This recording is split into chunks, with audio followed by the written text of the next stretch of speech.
vendredi 10 octobre dans le cadre de l'exposition et du vernissage en compagnie de Ambre, France et Lolita. Bonjour. Ambre, tout d'abord, pouvez-vous nous raconter succinctement votre parcours et ce qui vous a conduit à devenir photographe et plasticienne?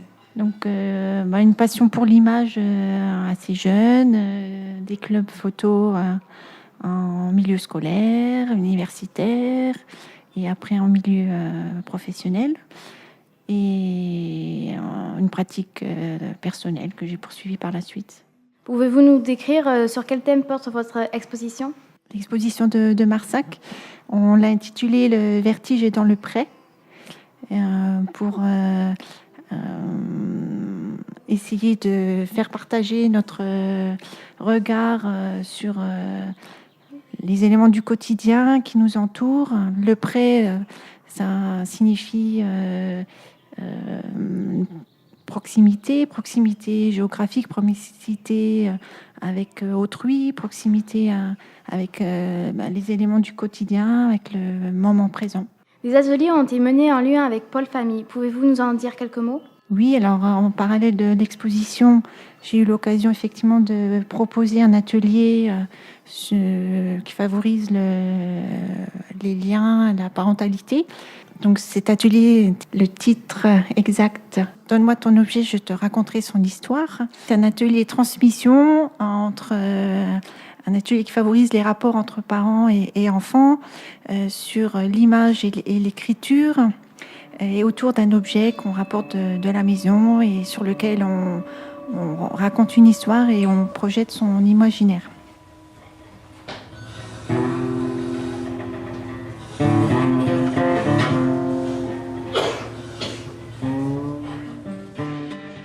Et vous, Franz, est-ce que vous pouvez nous raconter en quelques mots votre parcours aussi? Alors, mon parcours, au départ, j'étais musicien quand même. J'ai appris la guitare très tôt. Puis après, j'avais envie d'apprendre autre chose. Donc, j'ai appris le piano. Et comme quand tu sais jouer un peu de guitare, tu joues de la basse.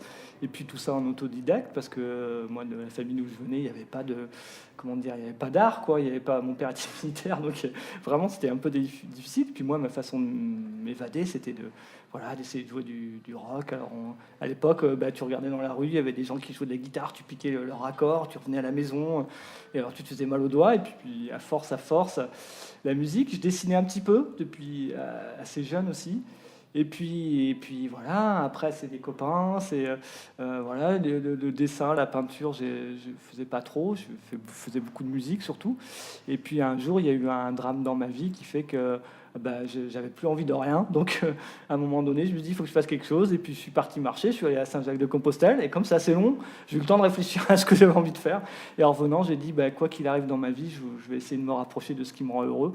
Et ce qui me rend heureux, moi, c'est créer. Donc c'est créer, c'est utiliser tout ce que je sais faire simplement, et puis essayer de le rassembler, de le partager. D'abord ça me fait du bien, puis après je me dis si moi ça arrive à me faire du bien et que je le fais assez justement, peut-être que ça fera du bien aux autres qui regardent ou qui entendent, donc assez simplement. Alors si tu me demandes si j'ai un autre métier à côté, c'est là que c'est compliqué, c'est qu'effectivement j'ai pas un autre métier à côté, mais avant j'ai travaillé, j'ai bien gagné ma vie, et ça m'a pas forcément rendu très heureux de bien gagner ma vie aussi. Donc voilà, c'est un autre parcours, un autre choix. Et puis entre tout, chaque année qui passe, sans avoir à me contredire dans ce que je pense profondément, j'arrive un peu plus à gagner un peu mieux ma vie entre guillemets. Mais en tout cas, tous les jours, c'est une vraie richesse que d'avoir le luxe d'essayer de faire ce qui te rend vivant. Moi, c'est ce que j'essaie de faire. Et pouvez-vous nous en dire plus sur la vidéo Le verger dans le pré? La vidéo, d'abord, c'est avec Ambre, c'est une longue histoire, puisqu'on a eu d'autres expositions. Moi j'ai envie de tout apprendre, quoi. Je suis curieux, je trouve que c'est intéressant, les choses, les machins. Ça permet toujours de raconter des histoires. Donc, il y a 2 ans, je me suis acheté une petite caméra à 200 € pour filmer, en fait, des choses que je faisais avec un copain qui faisait de la trompette et moi, je faisais de la peinture. Et donc, je m'étais dit, j'aimerais bien avoir une trace de ça, voilà. Et donc petit à petit, je me suis mis à la vidéo et j'ai commencé à regarder. Alors tiens, comment on peut faire pour monter? Tiens, comme j'avais du temps parce que je travaille beaucoup, donc j'ai commencé à apprendre un petit peu comment se servir d'un logiciel et des machins, puis un petit peu à l'instinct. Mais c'est toujours pareil, à mon avis. Si tu t'intéresses aux choses, tu vas finir par trouver. Au bout d'un moment, même si on n'est pas tous doués, à force de le faire, on va y arriver. Et puis voilà. Et puis donc du coup, j'ai essayé d'intégrer ça dans tout ce que je faisais. Donc après, je commençais à filmer les copains. Et je leur disais c'est con aujourd'hui avec Internet. Si tu fais un truc, c'est bien de montrer des images. Puis ça a commencé comme ça. Puis avec Ambre, qui était photographe, moi j'avais un problème au début, c'est bête, mais ça a vraiment commencé comme ça, c'est que je bougeais. C'est que je trouvais des super machins à faire, et donc je voulais fixer les moments où je bougeais. Et du coup, ça s'est imposé pour moi de mettre une photo dans des moments où je bougeais. Donc du coup, l'attention, quand tu regardes un film, tu es toujours là, tu suis les images, de mettre une photo, hop, ça nous calme, c'est comme une respiration. Et avec Ambre, je dirais que ça a été comme un autre musicien, elle comprenait mes mouvements dans ma vidéo, et elle arrivait très bien à les accompagner de photos qui permettaient de fixer les choses. Alors on dirait fixer, à ce moment-là, on faisait que fixer les vertiges, après on les a rapprochés. Et en fait, l'idée, c'est que je trouve que maintenant, il y a trop d'images, que tout est trop gros, que le son il est trop fort, que tout ça, et moi je pense qu'il faut se rapprocher des choses, des gens, de nos pensées, de soi-même, et c'est tout l'inverse. Et moi, l'envie, c'était, est-ce qu'on peut arriver à créer une forme qui fasse que les gens ils vont se rapprocher pour écouter, on va pas leur mettre un gros son dans les oreilles, ils vont se rapprocher pour voir les choses. Et je trouve que Ambre a fait quelque chose qui est très très fort, c'est qu'elle est délicate et elle est subtile. Alors qu'aujourd'hui l'image, on la trafique, ça devient putassier, on met des effets de partout, il faut qu'on te voit, il y a tellement d'images, et je trouve que c'est pas de prendre les gens pour les cons, que vraiment d'aller dans le plus près, dans le plus subtil, dans le plus vrai. Et voilà, et espérer que les gens, oui, on les prend pas pour des cons et ils vont voir ça. Parce que moi, je crois que la beauté, et c'est là le vertige dans le pré, elle est partout. Et les sons, ils sont partout. C'est juste notre façon à nous d'écouter et de regarder. Allez, une dernière question. Faites-vous souvent des improvisations telles que la performance musicale de ce soir? Moi, aujourd'hui, ce que j'ai compris d'avant, c'est que quoi qu'il arrive, finalement, pour moi, être vrai, c'est improviser. Si je commençais à redire ce que j'ai déjà dit ou rejouer ce que j'ai déjà joué, ça serait difficile. Mais pour être honnête jusqu'au bout, ce soir, finalement, ça ne va pas être improvisé. Puisqu'au départ, je voulais totalement l'improviser, et je trouvais que l'improviser, ça le gâchait. Donc finalement, j'ai réfléchi une forme de bande-son légère de ce qu'on va montrer. Mais sinon, en général, j'aime cette idée que, comme quand on discute, là, je te regarde, tu me parles, j'aime bien que tu lâcherais ton texte et que tu viennes me rejoindre avec tes mots. J'aime cette idée-là, même si ce n'est pas parfait. Par contre, je crois que là, c'est vrai. Alors, pour moi, l'improvisation, c'est ça ce sens-là. Quelle que soit la musique. Pour moi, j'adore le jazz, mais il y a plein de jazz, c'est pas du tout improvisé, par exemple. C'est incroyable. Et dans d'autres musiques, comme le punk, ils sont improvisés. Et c'est ça qui est hallucinant. Et moi, j'aime quand, à un moment donné, il y a un vrai langage qui inclut l'autre. Et donc, si tu prépares tout à l'avance, pour moi, ça a moins de sens. Mais par contre, je comprends qu'on puisse vouloir des formes où tout est travaillé, léché et tout ça, quoi. Mais dans mon travail à moi, j'espère vouloir tendre vers une forme de moment de l'instant, comme là où on est ensemble.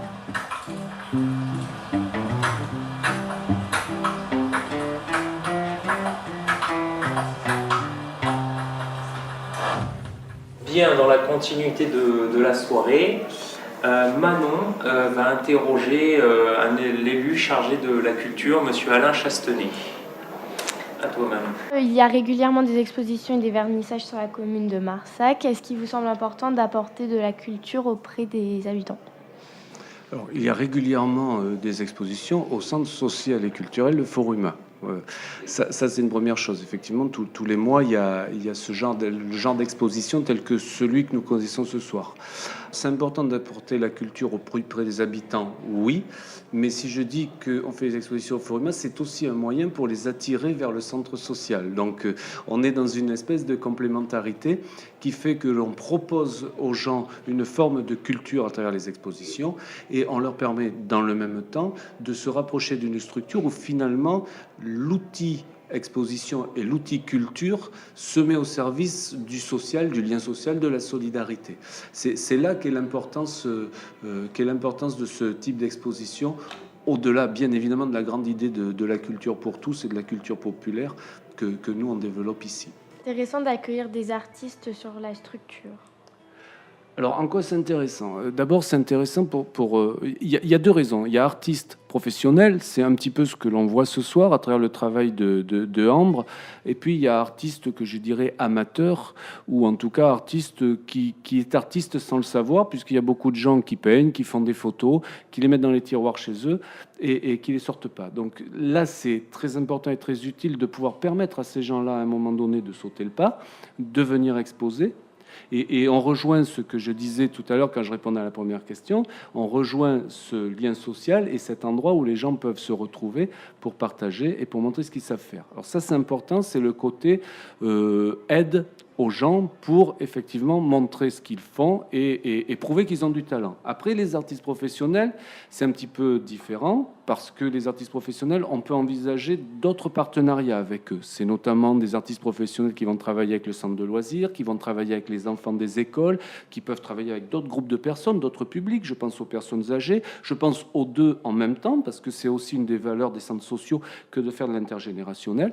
Donc l'importance de l'artiste, elle est là, dans le relationnel. Et puis elle est là aussi pour identifier la structure, pour montrer dans la presse, pour montrer ailleurs qu'à Marsac-sur-l'Île, on sait faire des choses, qu'on a un territoire qui bouge et qu'on est ouvert à découvrir le monde et à faire découvrir le monde. Et ça passe inévitablement, à mon avis, par la culture et la découverte de ce que font et montrent les gens. Voilà.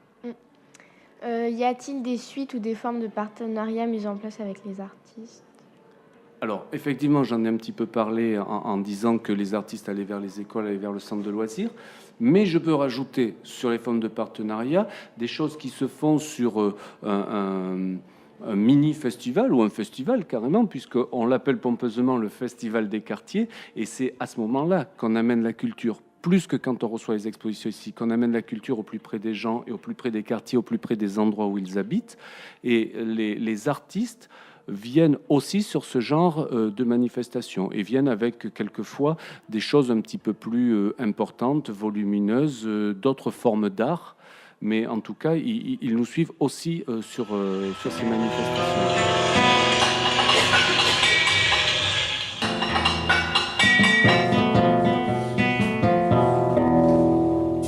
Nous sommes toujours au Foruma en présence de Francis. Qu'avez-vous pensé de cette exposition ? Alors l'exposition, je retrouve bien le travail de Ambre et de Franz, à la fois le côté délicat des photos de Ambre et le côté toujours décalé et avec tous les clins d'œil de Franz. Oui. Comment avez-vous découvert que ce vernissage avait lieu ? Je l'ai découvert, je ne me souviens plus parce que j'ai plusieurs sources d'informations, je pense sur Facebook. D'accord. Êtes-vous déjà venu à ce genre de soirée auparavant et que pensez-vous de celle-ci ? Alors, je suis déjà venu à plusieurs reprises, effectivement, au vernissage au Foruma. Celle-ci est toujours aussi sympa et aussi cool. C'est un lieu où on aime bien revenir, même si je dois dire qu'il n'est pas forcément le plus adapté aux expos. C'est quand même un lieu où on peut voir des œuvres. Effectivement, on manque un peu de recul, mais c'est un lieu d'accueil extrêmement sympathique.